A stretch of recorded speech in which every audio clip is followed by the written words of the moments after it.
Sementara itu, dalam program laporan khusus Kompas TV, Ibunda Richard Eliezer, Rineke Almapudihang, dipertemukan dengan Ibunda almarhum Brigadir Yosua, Rosti Simanjuntak.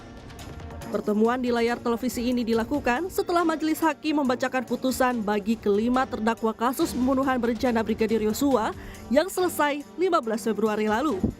Sambil meneteskan air mata, Ibunda Yosua berpesan banyak hal baik kepada Eliezer supaya kedepannya ia bisa menjadi pribadi yang jauh lebih baik dan mengambil pelajaran atas kasus yang menjeratnya.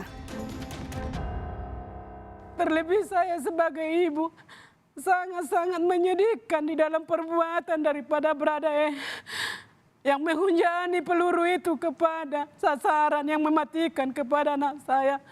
Namun biarlah berada menjadi pembelajaran yang berharga bagi dia. Jadilah dia menjadi anak yang baik, yang melakukan hal yang positif untuk kedepannya. Biarlah dia mempertanggungjawabkan semua perbuatannya kepada Tuhan. Di dalam perkataannya sudah mengatakan dia jujur dan sujud di hadapan kami. Janganlah dia hanya berkata di hadapan orang, tapi berkata jujurlah dia di hadapan Tuhan untuk mempertanggungjawab perbuatannya.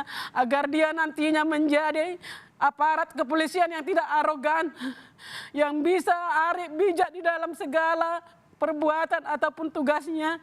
Ibu dan Bapak punya hati yang sangat mulia, sudah memberikan maaf kepada anak kami, dan kami percaya kita juga sebagai orang yang percaya kepada Tuhan,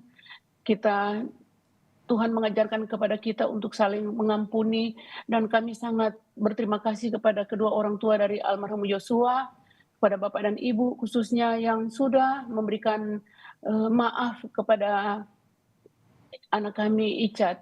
Terima kasih Bu.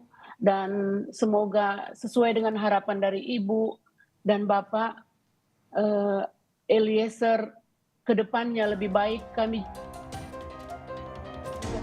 Adapun Ibunda Eliezer tak henti-hentinya berterima kasih kepada Ibunda Yosua dan keluarga yang telah menerima permintaan maaf Eliezer dan keluarga.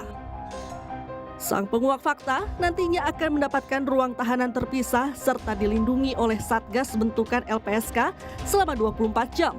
Skema perlindungan ini nantinya bisa kembali diperpanjang ataupun dihentikan mengikuti permintaan yang diajukan oleh Richard Eliezer. Tim Liputan Kompas TV.